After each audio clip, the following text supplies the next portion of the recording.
অনেক বেশি মানে ট্যালেন্টেড, যে কারণে আমরা এটা পুরোটা মুখস্থ করতে পারি। That's why we are news presenter. That's not true. সবার কি আমার সবকিছু ভালো লাগবে না, তো কিছু জিনিস ভালো লাগবে, কিছু লাগবে না, এটা নর্মাল। সেলিব্রিটি হওয়াটা আমার মনে হয় না খুব একটা ইম্পর্টেন্ট। আমি আমার কাজটা ঠিকভাবে করব, মানুষের অ্যাপ্রিসিয়েশন পাচ্ছি, মানুষ আমাকে অ্যাকসেপ্ট করছে, এটা ইম্পর্টেন্ট। আমার অরিজিন হচ্ছে বরিশাল, কিন্তু আমি বরিশালের একটা লাইন যদি বলতে পারতাম, এটা আমার একটা খুব ইচ্ছা যে আমি বরিশালের ভাষায় কথা বলবো। যেহেতু অফিস করে খুব বেশি ঘুমানোর সুযোগ তো থাকে না, কিন্তু যখনই সময় পাই কোন একটা হলিডেতে, তখন দেখা যায় আমি 12 ঘন্টা পর্যন্ত ঘুমাচ্ছি। এটা ডেফিনেটলি এটা it's not a good habit. একটা মানুষের অনেকগুলো রূপ থাকে, প্রত্যেকটা মানুষের, ঠিক সেটার মতোই আমার অনেকগুলো রূপ। প্রতিদিনের কথায় আমি যদি শুদ্ধ সুন্দর উচ্চারণ করি, ওটাই একজনের প্রতিদিনের প্র্যাকটিস হবে, একজন ভালো নিউজ প্রেজেন্টার হওয়ার জন্য হেল্প করবে। মানুষ কখন নিজের গালে নিজের চড় মারে? যখন মশা পড়ে। এক্স্যাক্টলি। তোমারই যেন ভালোবাসি আছি শত রূপে শতবার, জনমে জনমে যুগে যুগে অনিবার, চিরকাল ধরে মুগ্ধ হৃদয় গাথি আছে গীতহার, কত রূপ ধরে পড়েছ গলায় নিয়েছ সে উপহার, জনমে জনমে যুগে যুগে অনিবার। দর্শক, আপনাদের সবাইকে আমন্ত্রণ জানাচ্ছি আজকের ডাবল ফেসের আজকের পর্বে। আমাদের সঙ্গে আজকে একজন অতিথি যুক্ত আছেন। আমরা তার ডাবল ফেস সম্পর্কে এই এপিসোডে খুব ভালোভাবে জানার চেষ্টা করব। আমার সঙ্গে আজকে স্টুডিওতে উপস্থিত আছেন চ্যানেল 24 এর জনপ্রিয় সংবাদ উপস্থাপিকা শান্তা শার্লিন। এর পাশাপাশি তিনি কর্পোরেট ক্যারিয়ারেও আছেন। আমরা জানবো তার ডাবল ফেসের এই প্রথম ফেস আর দ্বিতীয় ফেসে কি অবস্থানে তিনি আছেন। তো welcome to this show Shanta Sharlin. প্রথমে জানতে চাই, থ্যাংক ইউ, কেমন আছেন? ভালো আছি। দ্বিতীয়ত জানতে চাই, আপনার নাম যে শান্তা শার্লিন, এটা কি সার্টিফিকেট নেম? এটা আমার আসলে অরিজিনাল নেম যদি আমি বলি, যে আমার নাম হচ্ছে, বাবা তার মায়ের নামে নামটা রেখেছিল হামিদা, এটা আমার দাদুর নাম।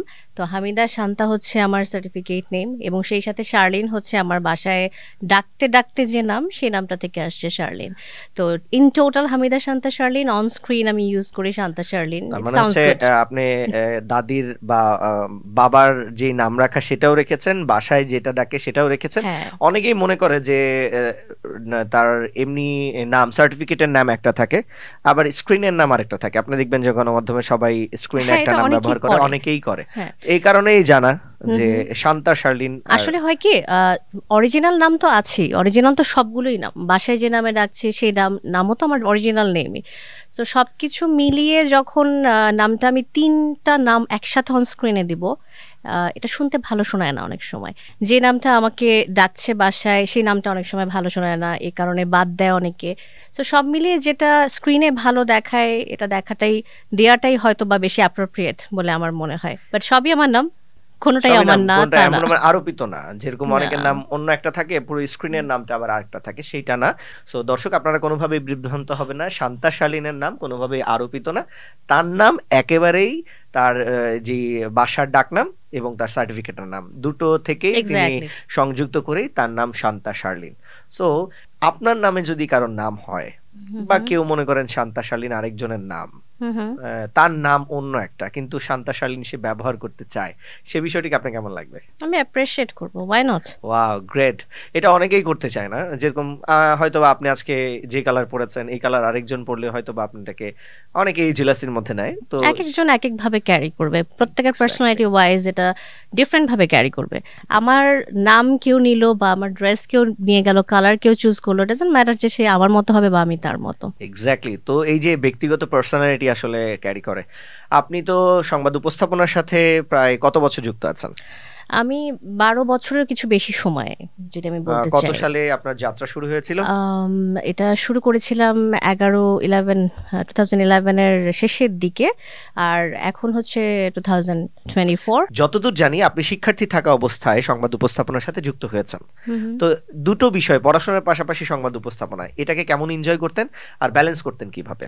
খুব ডিফিকাল্ট ছিল, টু বি ভেরি অনেস্ট। কারণ আমি যখন ইউনিভার্সিটিতে 3rd semester or 2nd semester, তখন হঠাৎ করে আমার কাছে সুযোগ আসে যে আমি একটা বেসরকারি চ্যানেলে আমি একটা অডিশন দিতে যাই। আই ওয়াজ নট শিওর যে আমার এটা হবে কিনা, বিকজ অডিশনে আমি দেখেছি 1300 ক্যান্ডিডেট এসেছে যারা ফেস করছে ইন্টারভিউ, প্রত্যেকে একটা ড্রিম নিয়ে এসছে, প্রত্যেকে ভাবছে তার হয়তো হয়ে যাবে হয়তো হবে না, এরকম আনসার্টেন একটা অবস্থা। তো এরপর 1300-র মধ্যে যখন সর্ট আউট করতে করতে আমাদের 9 জনকে সিলেক্ট করা হলো। I was one of them, I was very lucky. এরপর আমি স্টার্ট করি আমার নিউজ প্রেজেন্টেশন। তো ওই সময় যখন নিউজ প্রেজেন্ট করছি, পাশাপাশি আমি পড়াশোনা করছি নর্থ সাউথ ইউনিভার্সিটিতে। আমি তখন বিবিএ স্টার্ট করেছি, মার্কেটিংয়ে পড়াশোনা করতাম। পড়াশোনা প্লাস জব, এই দুটা মেনটেন করা খুব ডিফিকাল্ট। আমার ইউনিভার্সিটির ফ্যাকাল্টিরা আমাকে বলতো যে তুমি কিভাবে মেনটেন করো, আমি বুঝি না, ক্লাসে দেখলাম রাতে দেখি নিউজে, কিভাবে সম্ভব। ওকে, সো যেটা সুন্দরভাবে আসলে এটা কিন্তু একটা অনুপ্রেরণার জায়গা, যারা সংবাদ উপস্থাপনায় যুক্ত হতে চান এইটা কিন্তু আপনার কাছ থেকে একটা অনুপ্রেরণা পেতে পারে। সো আপনার প্রথম চ্যানেল আমি যতদূর জানি সেটা হচ্ছে 21 টেলিভিশন, রাইট? আচ্ছা, 21 টেলিভিশনের সাথে কতদিন ছিলেন আপনি? Almost 2 years. 2 ইয়ার্স। দেন আপনি হচ্ছে চ্যানেল 24 এ সংযুক্ত হন। হ্যাঁ, চ্যানেল 24 এর একেবারে শুরু থেকে এখন পর্যন্ত কিন্তু আপনি আছেন। না, চ্যানেল 24 এর স্টার্টিং ইয়ার ছিল 2012, আমি জয়েন করেছি 2014-এ। 2 বছর আপনি থেকে চ্যানেল 24 এ যখন 2 বছর বয়স, তখন থেকে এই পর্যন্ত, তার মানে এখন 10 বছর ধরে আমি আছি, কাজ করছি। 10 বছর একটা কর্মস্থলে 10 বছর কাজ করছেন, এটা তো আসলে কি বলবো, ওই কর্মস্থলেরও একটা সৌভাগ্য এবং আপনারও একটা সৌভাগ্য যে একটা কর্মস্থলে 10 বছর কাজ করছেন।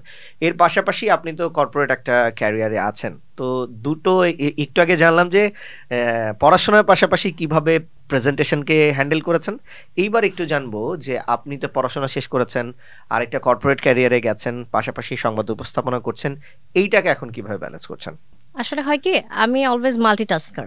একটা কাজ নিয়ে বসে থাকতে আমার ভালো লাগে না। আমার কাছে মনে হতো পড়াশোনা যখন করতাম পাশাপাশি কিছু একটা করব, সেটা করেছি।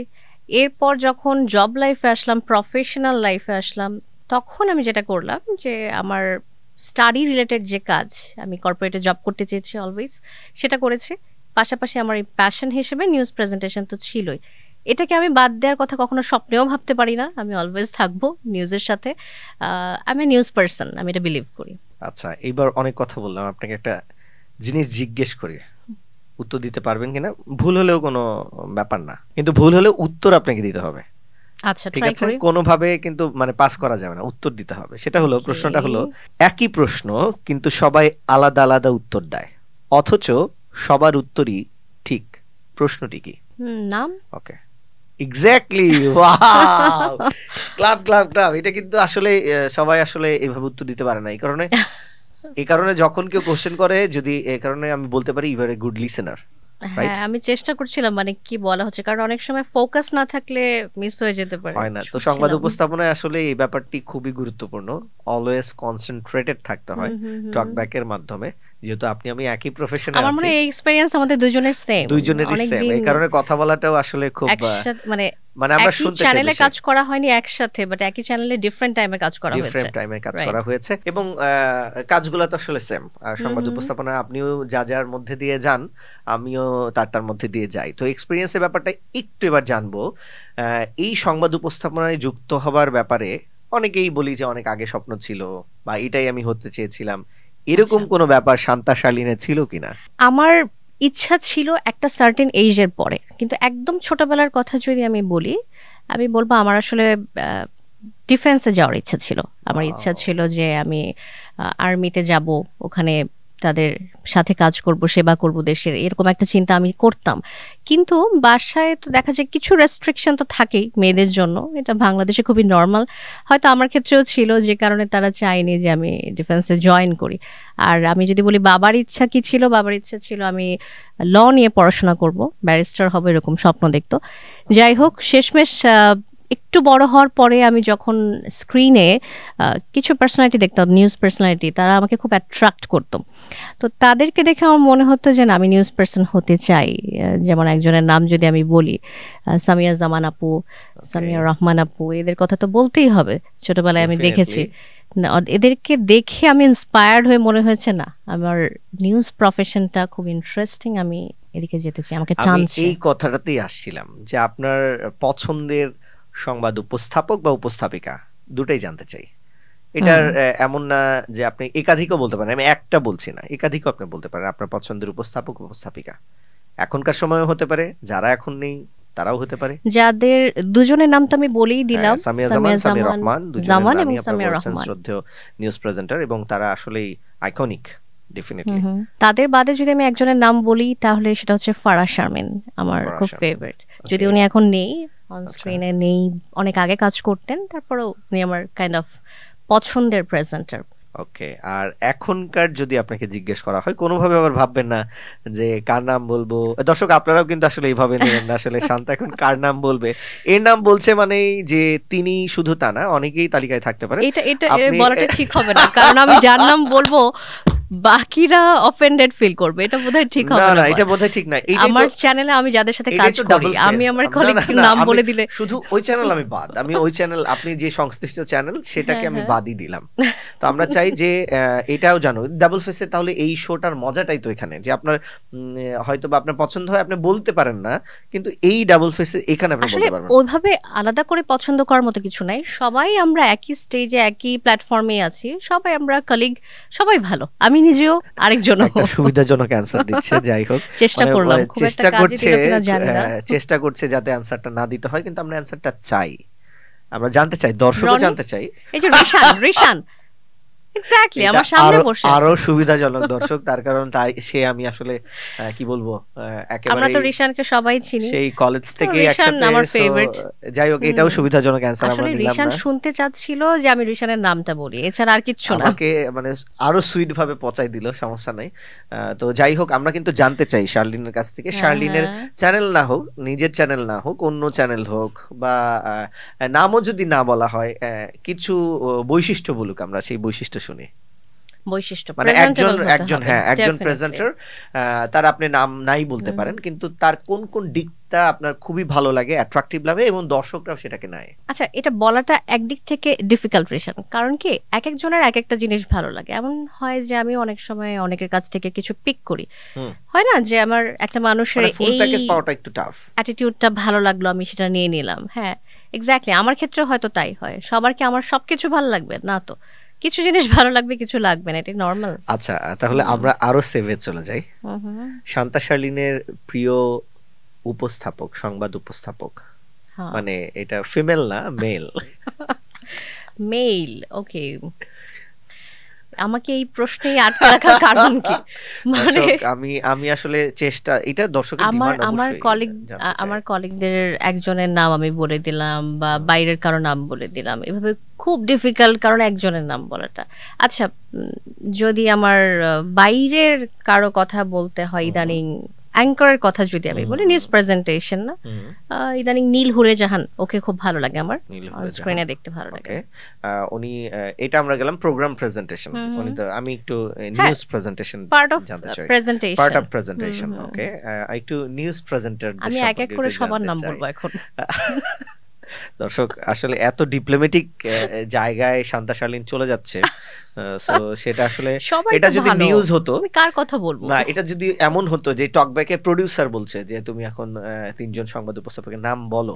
ও না না না, প্রোগ্রাম প্রোডিউসাররা তো আমাকে, প্রোগ্রাম না, আমি news producer, for example news producer, আমাদের তো আসলে সত্যি কথা এখতিয়ারই নাই ওইভাবে করে যে আমরা নিজের মতো করে সাজিয়ে একটা বলবো, আনলেস এটা ডিফিকাল্ট সিচুয়েশন হয়, তখন আমাকে হ্যান্ডেল করতে হয় স্ক্রিন, সেটা অন্য জিনিস। যেমন দেখা যায় যে বিভিন্ন সময় পলিটিক্যাল একটা ইম্পর্টেন্ট ডে বা কোনো একটা ইনসিডেন্ট হলো, কোনো একটা অ্যাক্সিডেন্ট হলো, ওইসব দিনগুলোতে প্রেজেন্টারের অনেক স্কোপ থাকে যে অন স্ক্রিনে নিজের মতো করে হ্যান্ডেল করা। আদারওয়াইজ আমরা কিন্তু প্রডিউসারের ডিরেকশনেই কাজটা করে থাকি, সবকিছু কাইন্ড অফ স্ক্রিপ্টেড বলা যায়, স্ক্রিপ্টেড থাকে, আমাদেরকে ডেলিভারি দেওয়া হয়। লাকি একটা জায়গা, এবং যখন আসলে স্ক্রিপ্ট ছাড়া আমাদেরকে ছেড়ে দেওয়া হয় বা বলা হয়, ওইখানে কিন্তু প্রেজেন্টেশনের আসলে অনেক কাজ করার সুযোগ, স্কোপ, মানে সবকিছু আপনার সিক্স সেন্স থেকে শুরু করে ওই সিচুয়েশনটা আসলে কিভাবে হ্যান্ডেল করা যায়, কতটুকু বলা যাবে, কতটুকু দর্শকদের যাচ্ছে, কতটুকু বলা যাবে, স্ক্রিপ্টেড যেটা থাকে।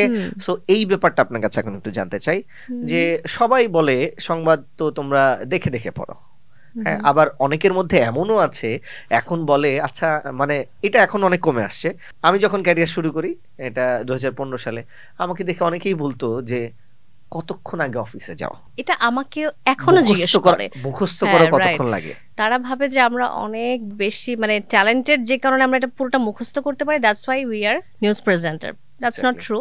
আমি যখন প্রথম শেয়ার করতাম সবাই খুব অবাক হতো যে সামনে স্ক্রিনে লেখা থাকে, বাট একটা জিনিস কি, সামনে সব সময় যে স্ক্রিপ্ট থাকে ব্যাপারটা তাও না। অনেক সময় নিজেকে অনেক কিছু গুছিয়ে বলতে হয়, প্রেজেন্ট করতে হয়। এই পার্টটা সবসময় আসলে কমন সেন্স, নিজের অ্যাবিলিটির উপর ডিপেন্ড করে। এটা শুধু স্ক্রিপ্ট থাকলেই যে বলা যাবে তা না। শুধু স্ক্রিপ্ট থাকলে বলা যাবে সেটা না, আপনাকে সবসময় আপডেটেড থাকতে হবে। এখন ইনসিডেন্ট হঠাৎ যখন আমরা নিউজ পড়ি, হঠাৎ করে যে কোনো ঘটনা ঘটে যায়, হঠাৎ করে আগুন লেগে যেতে পারে, তারপরে হচ্ছে বড় কোনো ভূমিকম্প হতে পারে, যেগুলো প্রাকৃতিক দুর্যোগ বা মানব সৃষ্ট অনেক দুর্যোগ আসলে হতে পারে, আনএক্সপেক্টেড। এই কারণে যারা আগ্রহী আছেন তারা যদি আসলে প্রতিদিন নিউজ দেখেন, বা এটা পত্রিকা হতে পারে, এটা টেলিভিশন হতে পারে, যে কোনো মাধ্যমে আসলে নিউজের সাথে যদি সংযুক্ততা থাকে তাহলে কিন্তু প্রেজেন্টেশনটা অনেক সহজ হয়। তার কারণ এটাকে ইনফরমেশন পাসিং, কারেন্ট অ্যাফেয়ার্স জানতে হবে। হ্যাঁ, ইনফরমেশন পাসিং। সো ইনফরমেশন যদি না জানে সেক্ষেত্রে কিন্তু কারোর কাছে এরকম প্রেজেন্ট করাটা খুবই ডিফিকাল্ট হয়ে যাবে, স্ক্রিনে টেকাটা। এইবার শান্তা শালীনের কাছে জানতে চাই জীবনের গুরুত্বপূর্ণ ব্যক্তিকে। সবার প্রথমে আমার মা, এবং তারপর বাকি ফ্যামিলি পার্সন যারা আছে সব লিস্টেড, কিন্তু ওয়ান বাই ওয়ান। বাট সবার প্রথমে একমাত্র আমি আমার মাকে রাখবো, আমার মাকে উপরে রেখেছি। মাকে, আচ্ছা।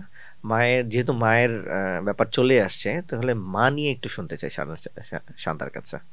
আসলে আমি ছোটবেলা থেকে আমার মার সাথে খুব কানেক্টেড। অনেকে দেখা যায় মেয়েদের ক্ষেত্রে বাবার সাথে বেশি কানেক্টেড থাকে, তো আমার ক্ষেত্রে এটা একটু ব্যতিক্রম হয়েছে। আমি বাবাকে অবশ্যই ভালোবাসি, বাট মার প্রতি সফট কর্নারটা একটু বেশি। এটা বাবা শুনলে কি কষ্ট পান কখনো? আমার বাবা যেহেতু হি পাসড অ্যাওয়ে 10 years ব্যাক, তো ইটস ওকে। তো এখন কষ্ট পাওয়ার সুযোগ নেই, বাট তখন আমার মনে হয় আমার বাবা বিষয়টা জানতো। যেমন আমার বড় বোন, সে হচ্ছে কি আমার বাবার সাথে বেশি কানেক্টেড ছিল, আর আমি আমার মায়ের সাথে, তো কাইন্ড অফ ব্যালেন্স হয়ে গেছে, আফসোসের জায়গা নেই। শান্তা শালীনের কয় ভাই বোন?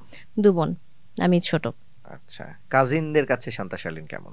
কাজিনদের কাছে একটা সময় যেটা হতো যে আমরা যখন ছোট ছিলাম একসাথে আমাদের কোথাও যাওয়া হলে সবাই বোন, কোনো ভাইয়ের সংখ্যা খুব কম, 1-2, মানে মনে হতো ঘরের কোনায় পড়ে আছে ভাইগুলো, এরকম একটা অবস্থা। মানে কাজিনদের মধ্যে ভাই কজন আর মানে বোন কয়জন? 10-12 জন বোনের মধ্যে আমি বলবো একটা ভাই, এরকম একটা অবস্থা। 1-2টা।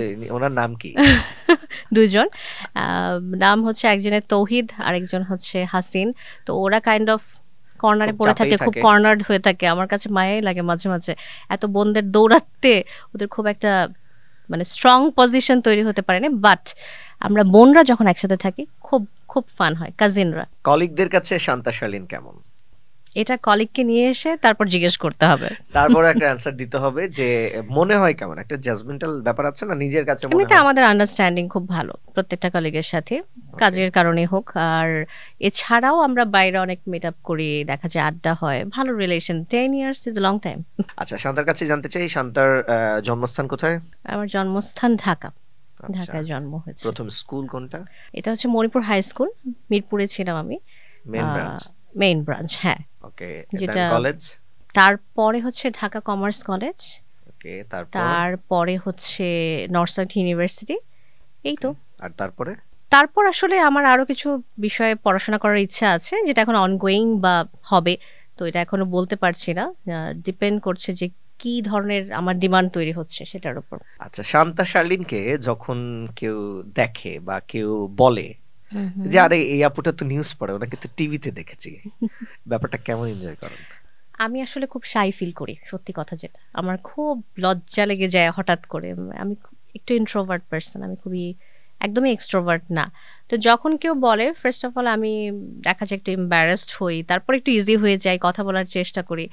বাট খুব ভালো লাগে, ডেফিনেটলি খুব ভালো লাগে। বাট এক্সপ্রেস করার ওয়েটা হয় যে আচ্ছা ঠিক আছে, ওকে, মানে একটু শাইনেস কাজ করে বলবো। অনেকেই আছে, বলছি যেরকম আপনি বলছিলেন যে আপনাকে যখন কেউ বলে আপুকে টেলিভিশনে দেখি ভালো লাগে, আপনার সংবাদ দেখি ভালো লাগে, তো আপনি সেটা বললেন যে অবশ্যই সেটা আপনার কাছেও ভালো লাগার বিষয় হয়ে ওঠে। অনেকে বিষয়টি আবার একটু কি হয়, মানে একটু ডিমান্ডেবল মনে করে, নিজেকে অ্যাভেলেবেল করতে চায় না, বা জিনিসটাকে অ্যাপ্রিসিয়েট করে দর্শকের সাথে যে কথাটি বললো তার সাথে দুইটা ভালোভাবে কথা বলা, সেটাও আসলে চায় না, খুব বিজনেস দেখায়। এটা আমার কাছে আসলে ভালো লাগে না, কারণ আমার কাছে মনে হয় যে কোনো কাজের অ্যাপ্রিসিয়েশন মানুষ চায়। তো যখন কোনো অডিয়েন্স আপনাকে হয়তো আইডেন্টিফাই করছে বা আপনার সাথে কথা বলতে ইন্টারেস্টেড হচ্ছে, আপনার উচিত, আপনার একটা দায়িত্বের মধ্যে পড়ে যে তার সাথে সেই স্কোপটা বা সেই সুযোগটা নেয়া। কারণ নিজেরও তো কাজের একটা স্যাটিসফ্যাকশন থাকে যে হ্যাঁ আমার কাজটা রেকগনিশন পাচ্ছে, এটা সবচেয়ে বড় খুশির কথা। সেকেন্ড থিং হচ্ছে কি আমাদেরকে তো আসলে মানুষ নিয়ে থাকতে হবে, সবার সাথে মিলেমিশে থাকতে হবে। আচ্ছা, এ পর্যন্ত এই জন্য এমন কোনো ঘটনা ঘটেছে কিনা, মানে হয় না যে শান্তা শার্লিনকে দেখতে টেলিভিশনের রিসেপশনে চলে আসছে বা রিসেপশনে ফোন দেয়া হয়েছে যে ওনার সাথে কিভাবে কমিউনিকেশন করা যায়, এটা বেশ কয়েকবার হয়েছে, চিঠি চলে আসছে, রিসেন্ট একটা ঘটনা বলবো আমি, আপনার গিফটস চলে আসছে, সো এই ব্যাপারগুলো একটু জানতে চাই। আচ্ছা, রিসেন্টলি যেটা হয়েছে আমাকে, এখন যেহেতু সোশ্যাল মিডিয়াতে অনেক অ্যাক্টিভ সবাই, অনেক সময় টেক্সট পাঠান যে আপু আমি চলে এসেছি রিসেপশনে, আপনার সাথে একবার দেখা করব, আবার দেখা যায় কার্ড পাঠিয়ে দিচ্ছি, ইনভাইটেশন কার্ড, তারপর কিছু একটা গিফট অ্যাপ্রিসিয়েশন। তো এমন অনেকবার হয়েছে যে আপু আপনার সাথে দেখা করতে আসছে, অফিসের নিচে আছে, তো দেখা যায় যে অনেক সময় আমার টেক্সটগুলো দেখা হয় না, ফেসবুকের কি বলে ফিল্টার্ড হয়ে যাওয়া টেক্সট অনেক সময় চোখে পড়ে না, এরকম অনেক কিছু মিস হয়েছে। তো পরে আমার কাছে খারাপ লেগেছে যে দেখা হলো না, বাট এই জিনিসটা আমি অ্যাপ্রিশিয়েট করি ডেফিনেটলি, আমার ভালো এখন লাগে। যদি এমন কোনো আয়োজন হয়, আয়োজন না মানে আমরা ইয়া করলাম যে আজকে শান্তা শার্লিন এরকম ডাবল ফেসের শুটিং এ বা ডাবল ফেসের শোতে তিনি আসলে তার যারা শুভানুধ্যায়ী আছেন, দর্শক আছেন যারা ভালোবাসেন, দেখা করতে চান, এরকম যদি একটা আয়োজন করি যে শান্তা শার্লিন দেখা করবেন, সেটাতে কি আপনি অ্যাপ্রিশিয়েট করবেন কিনা? Definitely, why not. ওয়াও, তাহলে এরকম হওয়া উচিত। আমার কাছে মনে হয় যে এই কমিউনিকেশনস গুলো আসলে দরকার। আপনার কাছে কোন শব্দটা appropriate, artist, performer or celebrity? Performer, I believe in performance. Okay, so এটা এবং যে কোনো জায়গায়, এটা আপনার কর্পোরেট ক্ষেত্রে হোক, মিডিয়া হাউসে হোক, সেক্ষেত্রে সেলিব্রিটি হওয়াটা আমার মনে হয় না খুব একটা ইম্পর্ট্যান্ট। আমি আমার কাজটা ঠিকভাবে করব, মানুষের অ্যাপ্রিসিয়েশন পাচ্ছি, মানুষ আমাকে অ্যাকসেপ্ট করছে, এটা ইম্পর্ট্যান্ট। আমার নিজেকে একটা তকমা লাগিয়ে একটা জায়গায় চলে যাওয়া তার চেয়ে বেশি দরকার হচ্ছে সবার সাথে কানেক্টেড হওয়া। এক্স্যাক্টলি, এটাকে আমরাও অ্যাপ্রিশিয়েট করি যে আর্টিস্ট বা পারফর্মার পারফরমেন্স করলে মানুষ তাকে নিয়েই আসলে কথা বলবে, এটা পজিটিভ ওয়েতেই বলবে। তো performance is very important for news presentation. Corporate life নিয়ে বলতে চাই, কর্পোরেট লাইফ নিয়ে আপনি আর মানে কি করতে চান? কর্পোরেট লাইফের প্ল্যানিং কি কি আছে আপনার? আচ্ছা, আমি এক সময় একটা ব্যাংকে জব করতাম কিছুদিন আগে, তো তারপর যেটা হয়েছে ব্যাংকিং প্রফেশন থেকে সরে এসে আমি এখন কর্পোরেটে আরেকটা প্রাইভেট কোম্পানিতে জব করছি। আমার প্ল্যানিং আসলে ইন ফিউচার বেশ কয়েকটা এডুকেশনাল ডিগ্রি নেওয়া, দেখা যাক, এটা আসলে সময়ের ব্যাপার, কারণ এটা নিতেও আমার বেশ কয়েকটা বছর সময় লাগবে নিজেকে প্রিপেয়ার করতে। আই হ্যাভ এ গোল, দেখা যাক কোথায় যায়, আগে থেকে বলা যাচ্ছে না। কয়টা রূপ? একটা মানুষের অনেকগুলো রূপ থাকে, প্রত্যেকটা মানুষের, ঠিক সেটার মতোই আমার অনেকগুলো রূপ। অনেকগুলো রূপ। বাসার মানুষ যদি শান্তা শার্লিনকে, আমরা বাসায় মানে বাসায় একবারে বাসায় থাকে, শান্তা শার্লিন আসলে কতটুকু মাকে জ্বালায়, বোনকে জ্বালায়, কাজিনদের জ্বালায়? ইউজুয়ালি কাউকে খুব একটা বিরক্ত করি না, কিন্তু আমাকে কেউ বিরক্ত করলে তখন আবার তারা এটা নিতে পারে না। তো এমনিতে আমি চুপচাপ, ইন্ট্রোভার্ট, একটু কম কথা বলি। শান্তা শার্লিনের বাজে অভ্যেস বেশি ঘুমানো, খুব বাজে অভ্যাস। শান্তা শার্লিন দিনে কয় ঘন্টা, 24 ঘন্টা কত ঘন্টা ঘুমায়? যেহেতু অফিস করি খুব বেশি ঘুমানোর সুযোগ তো থাকে না, কিন্তু যখনই সময় পাই কোন একটা হলিডেতে, তখন দেখা যায় আমি 12 ঘন্টা পর্যন্ত ঘুমাচ্ছি। এটা ডেফিনেটলি, এটা it's not a good habit. School, college, university কোনটাকে বেশি মিস করে? ইউনিভার্সিটি, কারণ আমি ইউনিভার্সিটির একটা পুরো ইউনিভার্সিটি লাইফটা আমার কাছে মনে হচ্ছে যে আমি কাজে ফোকাস করেছি, আমার প্ল্যান ছিল যে আমি একটা লক্ষ্যে পৌঁছাবো, এই চিন্তা থেকে আমি ইউনিভার্সিটির যে ফান পার্ট ওইটা মিস করি, খুব মিস করি। আমার মনে হয় ইউনিভার্সিটির সময়টা ফিরে পেলে আমি হয়তো আরেকটু বন্ধুদের নিয়ে আড্ডা, এই জিনিসগুলো বেশি করতাম। এখন যদি কোনোভাবে ইউনিভার্সিটিতে ফেরার সুযোগ হয় বা শিক্ষার্থী হওয়ার সুযোগ হয়, সেক্ষেত্রে কোনো সম্ভাবনা আছে কিনা? যেহেতু আপনি বলছিলেন যে আপনার ডিগ্রি নেওয়ার একটা সম্ভাবনা আছে। হ্যাঁ, আমার আরো কিছু এডুকেশনাল ডিগ্রি নেওয়ার প্রয়োজন হতে পারে, আমার প্রফেশনাল রিকোয়ারমেন্টেই হোক আর যে কোনো কারণেই হোক, আমার নিজের প্রয়োজনে নিতে হবে। সো ইউনিভার্সিটি তো ফেরার চান্স আছে, কিন্তু আসলে ওই সময়টা তো আর ফিরে পাবো না, যে ওই সময়টা আসলে বয়সটাই অন্যরকম। এমন কোন ঘটনা আছে শান্তা শার্লিনের যেই ঘটনা মনে পড়ে নিজেকে কি বলবো অ্যাওয়ার্ড দিতে ইচ্ছা করে বা নিজেকে পুরস্কৃত করতে ইচ্ছা করে? আমি যে পরিমাণ ওয়ার্কলোড নেই এটাই পুরস্কার দেওয়ার মতো, আই বিলিভ দ্যাট। কারণ আমি প্রচন্ড পরিশ্রমী একটা মেয়ে। ওকে, মানে এমন না যে আমি অলস সময় কাটাই, যখন বসে থাকি রেস্ট নিচ্ছি, তখন সেই সারাদিন রেস্টই নিচ্ছি, একটা ভালো সময় কাটাচ্ছি। কিন্তু যখন আমি কাজ করি আমি খুব ফোকাসড, এটা আমি নিজের এই জিনিসটা খুব অ্যাপ্রিশিয়েট করি। এমন কোনো ঘটনা মনে পড়ে যে এই ঘটনাটা আমার সাথে না হলেও হতো? অনেক ঘটনাই তো মনে হয় যে না, এটা না হলেই ভালো হতো। যেমন দেখা যায় আনএক্সপেক্টেড যে কোনো কিছু, কোনো খারাপ লাগার অনুভূতি মনে হয় না হলেই ভালো হতো, তারপর মনে হয় এটা তো লাইফ। ওকে, লাইফের পার্ট। যেটা হচ্ছে সেটাই আসলে জীবন, যেটা হচ্ছে না সেটা জীবনের অংশ নয়, সেটা শুধু ভাবনার স্বপ্ন। শান্তা শার্লিন আঞ্চলিক কোনো ভাষা পারে? আমার অরিজিন হচ্ছে বরিশাল, কিন্তু আমি বরিশালের একটা লাইন যদি বলতে পারতাম, এটা আমার একটা খুব ইচ্ছা যে আমি বরিশালের ভাষায় কথা বলবো। কিন্তু দর্শকের কিন্তু অনেক সুযোগ আছে যারা আসলে শান্তা শার্লিনকে বরিশালা ল্যাঙ্গুয়েজ শিখাইতে চান, উনি কিন্তু আগ্রহী আছে। আপনারা কিন্তু খুব ভালোভাবে শান্তা শার্লিনকে বরিশালা ল্যাঙ্গুয়েজ, দেশের মানুষ তারপর আমাকে অপছন্দ করা শুরু করবে যে আমি বলতে পারছি না। না, আমার কাছে মনে হয় সবসময় যে আঞ্চলিকতা পারাটা একটা কি বলবো যোগ্যতা। ওকে, আবার আঞ্চলিকতার পাশাপাশি আপনি শুদ্ধ প্রমিত ভাষায় কথা বলতে পারেন, এটা আপনার একটা দক্ষতা। তার কারণ প্রমিত বাংলা ভাষায় আবার অনেকেই কথা বলতে পারেন না। এটার কারণটা কি, যেমন দেখা যায় যে ফ্যামিলিতেও আমি অনেক সময় বরিশালের ভাষায় কথা বলতে শুনি, কিন্তু আমার মধ্যে কেন জানি এটা আসে নাই বা কোনো কারণে। কোন শব্দগুলো একটু শুনি, একটু ফ্যামিলি ওয়ার্ডগুলো একটু শুনি। হ্যাঁ, যেমন প্রত্যেক, আমরা সবসময় বলি না প্রত্যেক, এটাকে বলে প্রত্যেক। আমি খুব অবাক হয়ে যাই, এটা একার কোত্থেকে আসলো, প্রত্যেকে বলে ফেলবে। আর না না না বলতে হবে, আটকানো যাবে না, বলতে হবে। আচ্ছা, মোশাররফ করিমের একটা নাটকের পার্ট থেকে বলি যে প্যারালাইজড হয়ে যাওয়া, এটাকে বলে বাতব ব্যাধি। খুবই মজার একটা শব্দ, মানে এটা খুব প্রচলিত। আসলে একদম আঞ্চলিক ভাষার কথা বলতে গেলে এই শব্দগুলো আসে। এক্স্যাক্টলি। বরিশাল যাওয়া হয়েছে? অনেকবার যাওয়া হয়, লঞ্চে যাওয়া হয়েছে, এখন গাড়িতে যাওয়া হয়। তো এই যে শান্তা শার্লিনের অনেক তথ্য আমরা জানলাম, দর্শকও অনেক নতুন নতুন তথ্য, আমার মনে হয় যেটা এতদিন জানে নাই। শুধু একটা ফেস যে আসছে, নিউজ পড়ছে, নিউজ শেষ, ওয়েলকাম দিল, নিউজ পড়লো, শেষ হলো। এরপরে এই যে ব্যাক ইন্ডে একটা নিউজে আসার জন্য বা পড়ার জন্য ব্যাক ইন্ডে যেই কাজগুলো আসলে করতে হয় সেটা একটু জানতে চাই। যে কখন বাসা থেকে বের হতে হয়, সাপোজ আপনার রাত সন্ধ্যা 7টার নিউজ আছে, তো ব্যাক ইন্ডে আপনার অফিস শেষ করতে এই আগের যেই কাজগুলো আপনি করেন সেটা একটু আমাদেরকে জানাবেন। আমি আগের রাতে প্রিপেয়ার হয়ে থাকি, যেমন ব্যাগটা গোছানো, আমার কি ড্রেস হবে সেগুলো তো আগে থেকে প্রিপেয়ার করে রাখতেই হয়। এটা আসলে প্রতিদিনের পার্ট না, এগুলো সবসময় একটা রেডি থাকে। আর আমাদের রাস্তায় নামলে আসলে আমাদের সময়টা অনেক দিতে হয়, যে কারণে নিউজের ঠিক 2 ঘন্টা আগে আমাকে অফিসে পৌঁছতে হয়।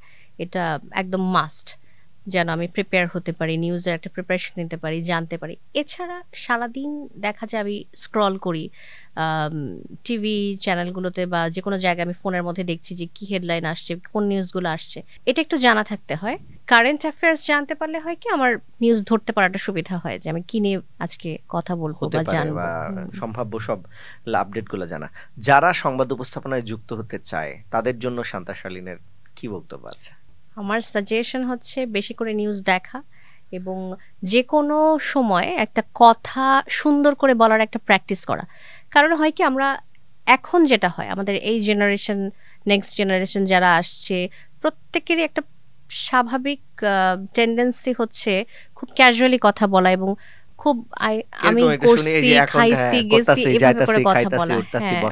তো এই প্র্যাকটিসটা হতে হতে হয় কি, একটা সময় শুদ্ধ কথা বলার চর্চাটা হারিয়ে যায়, যেটা খুব ইম্পর্টেন্ট নিউজ প্রেজেন্টেশনের জন্য।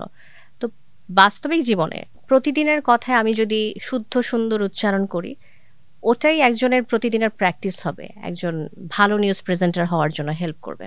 এবার একটু কয়েকটা ঝটপট কয়েকটা কোশ্চেনের অ্যানসার। মানুষ কখন নিজের গালে নিজের চড় মারে? যখন মশা পড়ে। এক্স্যাক্টলি। ওকে, তারপর কার চোখ থাকে কিন্তু সেই চোখের পাতা থাকে না? মাছ। ওকে, কোন বলের কোনো আকার থাকে না?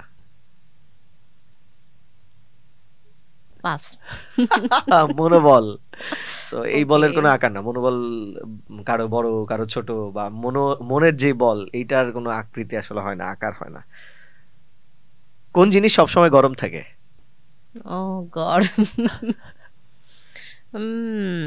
ডিফিকাল্ট বা ডিফিকাল্ট? হয়তো অনেক ইজি। আমি ক্লু দিই। হ্যাঁ হ্যাঁ, রান্না করা হয়। খুব একটা না। মশলা সম্পর্কে ধারণা আছে? গরম মশলা।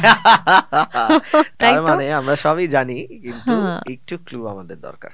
আরেকটা কোশ্চেন, কে 10 কেজি লোহা তুলতে পারে কিন্তু 1 কেজি তুলা তুলতে পারে না? 10 কেজি এমন লোহা একটা তুলতে জিনিস, পারে। যে জিনিসটা হচ্ছে 10 কেজি লোহা তুলতে পারবে কিন্তু 1 কেজি তুলা তুলতে পারবে না। ক্লু। আমরা বলি না তুই আমার সাথে এইভাবে লেগে আছিস কেন, বা এটা দিয়ে ছোটবেলায় আমরা অনেক খেলেছি। তারপরে হচ্ছে বিভিন্ন ব্যাটারি ভেঙেছি ও এবং মাই গড। পেয়েছি। হুম হুম, এটা একটার সাথে আরেকটাকে আকৃষ্ট করে। No idea. চুম্বক।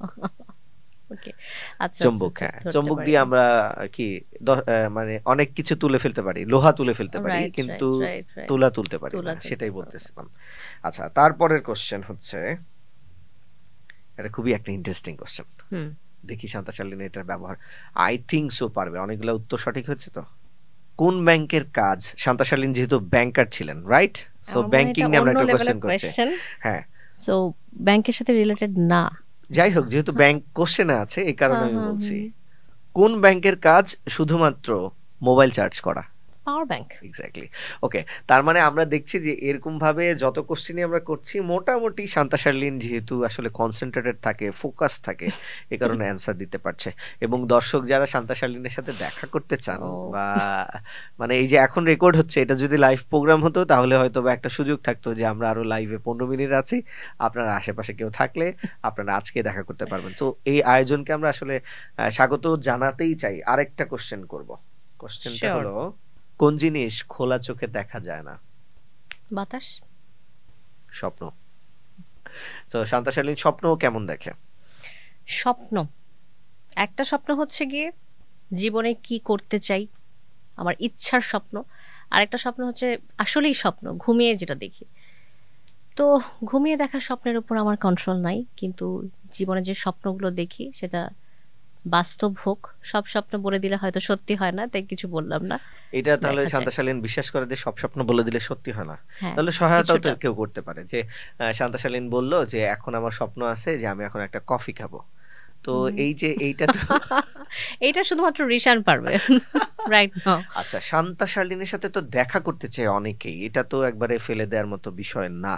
আসলে আমরা তো তো এই ব্যাপারগুলো প্রফেশনাল। হ্যান্ডেল কিভাবে করে সো শান্তা শালীন? আচ্ছা, আমরা তো হ্যাঁ, প্রফেশনাল, আমাদের কাজের ক্ষেত্রে দেখা যায় যে খুব একটা সময়ও থাকে না আমাদের কাজের বাইরে গিয়ে বাইরে সবার সাথে দেখা করবা, এরকম সম্ভব হয় না। তো তারপরও যদি কেউ খুব আগ্রহী হয়, দেখা যায় যে আম, আমি একটা ফর্মাল মিট তো করি অফিসে, যে কোনো সময় চলে আসা। কিন্তু সেটা খুবই রেয়ার। দেখা যায় সবার সাথে হয়তো সম্ভব হয় না। পরিচিত কেউ থাকলে তাদের মাধ্যমে চলে আসা হয়, এটা তো হতেই আচ্ছা। পারে। এরপরে নিউজ ক্যারিয়ার নিয়ে আপনার যদি হুম। কোনো এমন অভিজ্ঞতা থাকে, লাইভের অভিজ্ঞতা একটু জানতে চাই। লাইভ এক্সপিরিয়েন্স মানে লাইভ চলাকালীন সময়ে কোনো এক্সপিরিয়েন্সের সম্মুখীন হয়েছেন, সেটা একটু জানতে চাই। হ্যাঁ হ্যাঁ, একবার হয়েছে কি, সামনে টোটালি ডিজাস্টার, ক্যামেরা নাই, অটোকিউ নাই। আমরা সবাই জানি যে অটোকিউ থাকলেই আমাদের স্ক্রিপ্টটা থাকে, বা অনেক সময় দেখা যায় ডিরেকশন দিয়ে দেয় প্রডিউসার, কানে আমাদের টকব্যাকে কথা বলছে যে এরপর এটা যাচ্ছে, এরপর এটা যাচ্ছে। একটা সময় এমন হয়েছিল যে সামনে কিছু নাই, আমাকে অন এয়ারে, আমি স্ক্রিনে আছি, আমাকে অডিয়েন্স দেখতে পাচ্ছে, বাট কোনো ডিরেকশন নাই। ওই সময় আমাকে কথা বলতে হবে। তো ডিজাস্টার মোমেন্ট হতে হতে হয়নি, কারণ দেখা গেছে যে আমার সামনে কিছু স্ক্রিপ্ট ছিল বা আমার আইডিয়া ছিল, যে কারণে আমি জিনিসগুলো কিছুক্ষণ পর সামলে নিয়েছি। বাট এই জিনিসগুলো আসলে অন স্ক্রিনের জন্য অনেক সময় ডিজাস্টার হয়ে যায়, তখন সামলে নেওয়াটা খুব ইম্পর্ট্যান্ট। শান্তা শালীনের মেকআপ নিতে কত সময় লাগে? আমার মেকআপ নিতে আমি একটু স্লো, একটু সময় লাগে হয়তো স্বাভাবিকের চাইতে। সবার মতো আসলে, খুব বেশি আলাদা বলবো না, চেষ্টা করি তাড়াতাড়ি করার, কিন্তু আমি ধীরে কাজ করতে পছন্দ করি, দ্রুত না। এখন যদি পুরোদস্তুর শান্তা শালীন কখনো পুরোদস্তুর সাংবাদিকতায় আসার কোনো সম্ভাবনা আছে কিনা? যেহেতু আমি পড়াশোনা করেছি সাংবাদিকতা নিয়ে না, এটা পুরোপুরি আমি মার্কেটিং এ পড়াশোনা করেছি, যেটা আমি বিবিএ তে ছিলাম। তো আমার আসলে আমার এডুকেশনাল ব্যাকগ্রাউন্ড অনুযায়ী আমার কাজ করার ইচ্ছা, এবং সেই সাথে নিউজটাকে আমি প্যাশন হিসেবে রেখেছি। তো ইন ফিউচারে কি করবো আমি বলতে পারছি না, দেখা যাক কোন দিকে নিয়ে যায়। কখনো যদি এরকম ড্রিম প্লেস আছে বা ড্রিম আছে যে আপনার এরকম একটা প্রফেশন, মানে সংবাদ উপস্থাপক হিসেবে আপনি নিজেকে এই জায়গায় দেখতে চান, বা এরকম একটা মাল্টি ন্যাশনাল কোনো কিছুতে আপনি দেখতে চান? হ্যাঁ, অবশ্যই, কেন না। যদি কখনো এমন হয় যে আমরা তো একই ইন্ডাস্ট্রির, যদি Exactly. কখনো সেই সুযোগ হয়, অবশ্যই রিশানও ছাড়বে না যে ভালো একটা জায়গায় গিয়ে নিজেকে স্টাবলিশ করতে, আরো উপরে যেতে এবং সর্বোচ্চ পর্যায়ে যাওয়ার চেষ্টা করতে। এটা সবাই ট্রাই করবে ডেফিনেটলি, বাট জিনিসটা হচ্ছে কাজ করে যাওয়াটা ইম্পর্টেন্ট, কনসিস্টেন্ট হওয়াটা ইম্পর্টেন্ট, এটা বেশি জরুরি। শান্তা শালীনের হবিস সম্পর্কে একটু জানতে চাই। আমার হবি ফার্স্ট অফ অল ঘোরাঘুরি করা, ট্রাভেল করতে পছন্দ করি। বাহ, আর সেকেন্ড ওয়ান ইজ মিউজিক, আমি গান শুনতে অসম্ভব পছন্দ করি। ওকে, তাহলে আমরা আরেকটা ক্লু পেলাম। আমরা হবিস নিয়ে, ট্রাভেলিং নিয়ে জানবো, তার আগে একটু জানি শান্তা শালীন যেহেতু গান শোনে, তো আমরা শান্তা শালীন সিঙ্গার না, এটা আমরা ধরে নিচ্ছি, সমস্যা নেই। যেহেতু গান শোনে, তাহলে ফেভারিট সিঙ্গার কে? বাংলাদেশে নাকি দেশের বাংলাদেশে। বাইরে? বাংলাদেশে। আচ্ছা, বাংলাদেশে আমার অর্ণবের গান খুব ভালো লাগে, আমার ফেভারিট। আর Okay. দেশের বাইরে যদি আমি বলি, আমার কিশোর কুমারের গান খুব পছন্দ। আমরা দেখেছি যে সংবাদ উপস্থাপিকা থেকে নায়িকা হয়েছেন, হুম। তো শান্তা শালীনের এরকম কোনো প্ল্যান আছে কিনা যে উপস্থাপিকা থেকে যদি কোনো নায়িকা হবার সুযোগ আছে, অফার আসে, সেটা শান্তা শালীন কিভাবে নেবে? আমার কোনো রকম ইচ্ছা নাই, আগেও ছিল না। দেখা গেছে আমার কাজ করতে গিয়ে অনেক সময় সুযোগ এসেছিল, বলা হয়েছিল মুভির জন্য, কিন্তু আমি কখনো ইন্টারেস্টেড ছিলাম না। ওকে, তাহলে আমরা নায়িকা শান্তা শালীনকে কখনো দেখতে না, পাবো না। কখনোই না। সো দর্শক, এটা একটা ব্যাড লাক। যাই হোক, শান্তা শালীন আমরা যতদূর জানি, মানে তিনি বলছিলেন তিনি হচ্ছে, আমার সামনেই বসা, তারপরে বলছি, তিনি হচ্ছে এক্সট্রোভার্ট না ইন্ট্রোভার্ট। তো এই ইন্ট্রোভার্ট কিছুটা। থেকে আমরা একটু এক্সট্রোভার্ট হওয়ার চেষ্টা করব, শান্তা শালীনকে করানোর চেষ্টা করব। সেটা হলো, শান্তা শালীনের কাছ থেকে যদি আমরা মানে ডাবল ফেসের এই শোর একটা ব্যাপারকে উন্মোচন করতে চাই, সেটা হলো প্রথমে সংবাদ উপস্থাপিকা, এটা তো হুম। সবাই দেখে, এর বাইরেও শান্তা শালীন যে ভালো কবিতা আবৃত্তি করতে পারে, সেটা একটু আমি জানতে চাই। ভালো পারি কিনা তা জানি না, কিন্তু আমার আচ্ছা। একটা শখের মধ্যে পড়ে এটা। আসলে আমি আমার নিজের ইন্টারেস্টে আমি মাঝে মাঝে দেখা যায় কবিতা পড়ি এবং পড়ে শোনাই। আহ, কারো কাছে ভালো লাগে, কারো কাছে ভালো লাগে না, দেখা যাক। আমরা জাজমেন্টাল জায়গায় না যাই, আমরা শুনতে চাই। একটা ঠিক কবিতা হয়ে আছে, যাক একটা তাহলে। কবিতা শোনাই, আমার খুব পছন্দের একটা ওকে, কবিতা, রবীন্দ্রনাথ ঠাকুরের অনন্ত প্রেম। আচ্ছা। এটা আমার খুবই ফেভারিট। তোমারই যেন ভালোবাসি আছি, শত রূপে শতবার, জনমে জনমে যুগে যুগে অনিবার, চিরকাল ধরে মুগ্ধ হৃদয় গাঁথি আছে গীতহার, কত রূপ ধরে পড়েছ গলায়, নিয়েছ সে উপহার, জনমে জনমে যুগে যুগে অনিবার। শেষ। তো আমরা মানে কবিতাটা অবশ্যই মানে অনেকবার পড়া হয়েছে, আমার কাছে মনে হয়েছে, এই কারণে যদি না দেখে একটা পড়ার মানে প্রশ্রয় করাটা একটু বেশি ডিফিকাল্ট হয়ে যাবে না? আসলে আবৃত্তির প্র্যাকটিসটা তো এখন আর নাই। ইউনিভার্সিটি লাইফে যখন শখের জায়গা থেকে করা হতো তখন করা হতো, কিন্তু এরপরে আসলে ওই প্র্যাকটিসটা খুব একটা নাই যে না দেখে বলা। ওকে, সমস্যা নাই। যেটা নায়িকাও দেখতে পারবো না আমরা শান্তা শালীনকে, মোটামুটি প্রফেশন আর চেঞ্জ হচ্ছে না, হুম হুম। নিউজ প্রেজেন্টার হিসেবে আমরা দেখতে পারবো এবং কর্পোরেট লাইফে শান্তা শালীনকে দেখতে পারবো। শান্তা শালীনের আরেকটা জিনিস একটু জানতে চাই, যেটা শান্তা শালীন জানাতে চায়, আমি কোনো প্রশ্ন করব না। আমার মধ্যে একটা ব্যাপার কাজ করে যে আমি যার ভালো বন্ধু, আমি তার খুব ভালো বন্ধু। ওকে, আবার দেখা যায় যারা আমার কাছের না, তারা কখনোই আমার কাছের হতে পারে না। মানে আমার পাশের গণ্ডিটা খুব লিমিটেড। আমি সবার সাথে যে দেখা যায় যে অনেক বড় সার্কেল, এরকম এটা এটা আমার সাথে কখনো হয় না। আমার যারা ক্লোজ তারা আমার খুব কাছের, খুব ক্লোজ, সব সময় থাকে আমার পাশে, এবং আমিও তাদের পাশে সব সময় থাকি সারা জীবনের জন্য। আর আম, অনেক মানুষ থাকে না যে অনেকে এক্সট্রোভার্ট হওয়ার কারণে দেখা যায় অনেক সময় অনেক মানুষের সাথে ভালো রিলেশন, বাট কেউই খুব কাছের না। আমার ক্ষেত্রে কখনো এটা হবে না। আচ্ছা। শান্তা শালীনের দেশ নিয়ে কি ভাবনা? দেশ নিয়ে ভাবনাটা হচ্ছে যেহেতু আমরা একটা ট্রানজিশন পিরিয়ডের মধ্যে দিয়ে যাচ্ছি, এখনই বলাটা খুব ডিফিকাল্ট কোন দিকে যাচ্ছে, আমাদের সোসাইটি কোথায় যাচ্ছে, দেশ কোথায় যাচ্ছে, মানুষজন কি চিন্তা করছে। এখনই সময় না এটা নিয়ে একদম আহ, মানে আমি প্রিসাইজলি যদি বলতে চাই বলতে পারবো না। বাট ট্রানজিশন পিরিয়ডটা যখন শেষ হয়ে যাবে তখন আমার মনে হয় আমরা খুব ভালো কিছু দেখতে পারবো, কারণ আমরা অনেক কিছুর মধ্য দিয়ে গিয়েছে। এত কিছু পার করার পরে আমাদের মধ্যে একটা পরিবর্তন আসবে, যেটা খুব দরকার। সুন্দর, সুখী, সমৃদ্ধ একটা বাংলাদেশ সবাই আসলে চায়, যেখানে গণমাধ্যম থেকে শুরু করে প্রত্যেকটা জায়গার, কর্পোরেট জায়গা থেকে শুরু করে সব প্রত্যেকটা জায়গার অংশগ্রহণ একটা থাকবে। আমরা একেবারে শোর লাস্ট পর্যায়ে চলে আসছি। শান্তা শালীন দর্শকদের উদ্দেশ্যে যদি কিছু বলতে চাই সেটা বলতে পারে। দর্শকদের উদ্দেশ্যে একটা কথাই বলতে চাই যে আমি অনেক বছর ধরে কাজ করছি গণমাধ্যমে এবং কর্পোরেট লাইফে। তো একটা সময় পর্যন্ত আমার অনেক অনেক লম্বা সময় পর্যন্ত কাজ করার ইচ্ছা আছে। এই পুরো সময়টাতে আপনাদের সবার সাপোর্ট, ভালোবাসা আমি চাই। সবাই দোয়া করবেন আমার জন্য, আর অনেক অনেক শুভকামনা আমার পক্ষ থেকে। আজকে আমাদের ডাবল ফেসের অতিথি হিসেবে শান্তা শালীন আমাদের সঙ্গে যুক্ত ছিল। শান্তা শালীনের কাছ থেকে আমরা অনেক তথ্য জানতে পারলাম।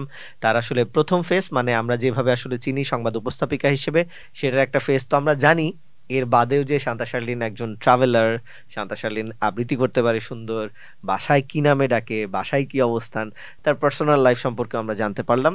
আমার মনে হয় যে দর্শকরাও এই এপিসোডটি খুবই এনজয় করবে এবং করছে। অনেক অনেক ধন্যবাদ শান্তাকে যুক্ত হওয়ার জন্য। লাস্টলি একটাই বলতে চাই, শান্তাকে অনেকক্ষণ এই আপনি আপনি বলায় খুব কষ্ট হয়েছে, তার কারণে ওকে আমি অলওয়েজ তুই তুই করে বলি। সো লাস্ট বলে দিলাম, শান্তা আমরা হচ্ছে দুইজন বন্ধু। তো তোর সাথে আজকের এপিসোডটা দারুণ হয়েছে, তুই কিছু। থ্যাংক ইউ রিশান, আমাকে ইনভাইট করার জন্য। আমার খুব ভালো লেগেছে, ভালো একটা টাইম কাটলো।